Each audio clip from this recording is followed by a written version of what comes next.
Okay, it's the Carabao Cup final. It's Chelsea versus Liverpool for the Carabao Cup final. I think it's the second time in a row actually that they've both made it to the final. It's a replay of last year's final, which Liverpool won on penalties. Coming in based on form, Liverpool have only lost one in their last five and they've won all four. So their last loss came against Arsenal in the league, but Chelsea have only won two in their last five, and they also had back-to-back defeats against Wolves and against Liverpool as well. In not too long ago, a few weeks ago, Liverpool did beat Chelsea 4-1, but usually this fixture is very tight. Besides this 4-1 win from Liverpool, I think at the end of January, it's been 7 consecutive draws. Can you believe that? It's been 7 consecutive draws, really. And in those 7, I think four of them have been 0-0. So let's hope we don't get another one like that today. Let it be a good final, an open final.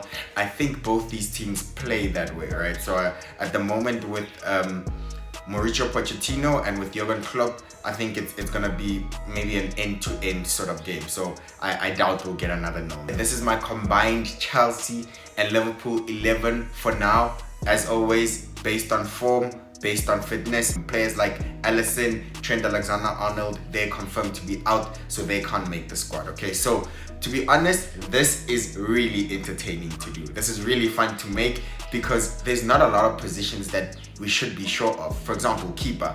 It's either Petrovic of Chelsea or it's Kelleher of Liverpool. I personally will go Petrovic. I know Kelleher, Liverpool fans, they're not too fond of Kelleher and he's made mistakes since he's played, and I think maybe Petrovic has sort of had a breakout season with Chelsea. So at the back, I'd go Petrovic. And then in the back line, my main 3 defenders, Andy Robertson, he's fit, he goes straight into left back, and then I want Konate and Virgil van Dijk. Give me that centre-back pairing of Liverpool, Virgil van Dijk and Konate. I'm fine with that. Right back now, with another toss-up, right? We throw it in the air. It's either Gusto or it's Connor Bradley. Connor Bradley has had a few good games since he started at Liverpool because he's replaced Trent Alexander-Arnold, and we also have Gusto, who's coming from an impressive performance against Man City recently, but also he's had his problems during the season.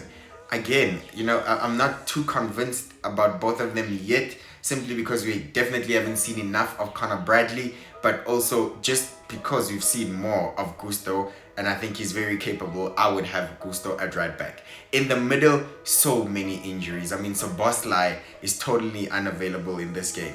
But what I would do is I would go with Alexis McAllister. That's for sure. He's having a superb season. I'd go with Conor Gallagher as well next to him to partner him. They're both having really good seasons by their standards. I think Conor Gallagher is up for Chelsea's player of the season. That's for sure. He's been one of their better players this season. And together with them, I'd have Cole Palmer.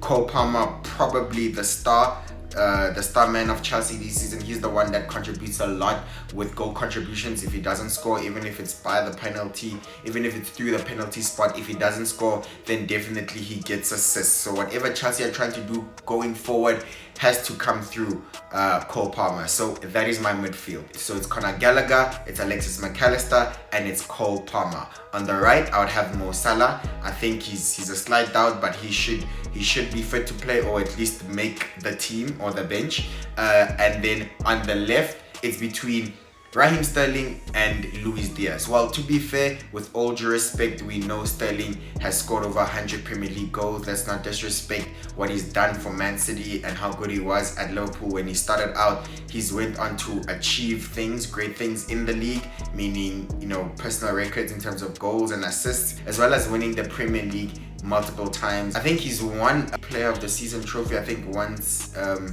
in the season where Van Dijk won the PFA award. I think Raheem Sterling finished close to him. So he has done significantly well for himself. But right now, at this moment, I don't think Raheem Sterling is playing to the best of his ability. Yes, he scored against City, but he can't even secure a starting lineup position in Mauricio Pochettino's side. And if Mauricio Pochettino is not convinced about him, then, why should I? So at the moment, I would go with Luis Diaz. I think he's been more consistent between the two players and he's been more important for Liverpool. Yes, he does have his injury problems, but at the moment, he seems to be the only one that's really been back and consistent in the front line for Liverpool. So I'd have that. And striker in interesting. Darwin Nunez or Nicholas Jackson.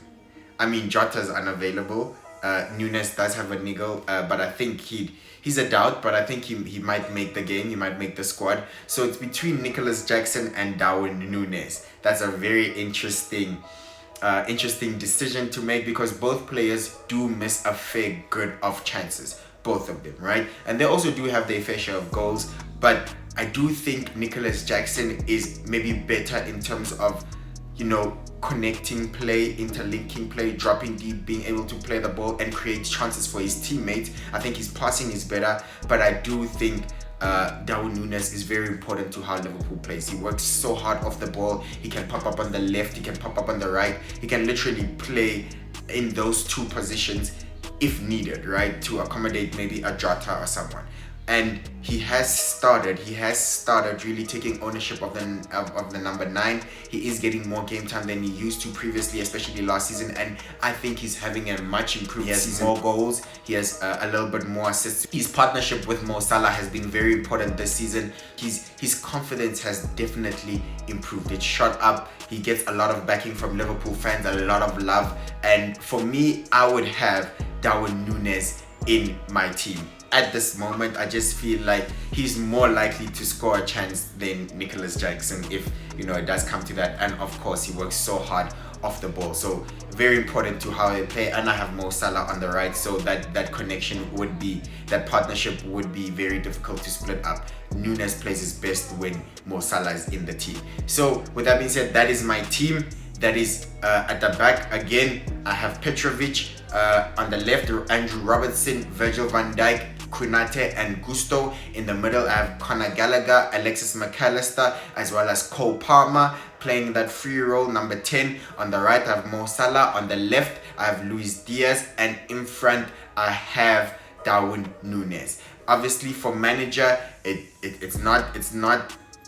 I don't think it's much of a contest. I would go Jurgen Klopp over Mauricio Pochettino. I think Pochettino still has a lot to prove to himself at the moment. So let's see how the game goes. I'm very excited. I do think, if my gut feeling is telling me Chelsea win this game, for some reason I think they might be suited to playing, you know, without being favorites. Liverpool are definitely clearly favorites, and they obviously thrashed Chelsea not too long ago, but I feel like maybe that pressure that's on Liverpool and their injuries. They have so many injuries, and Chelsea are coming off sort of a positive result. Although they didn't win the game, they did draw against Man City again.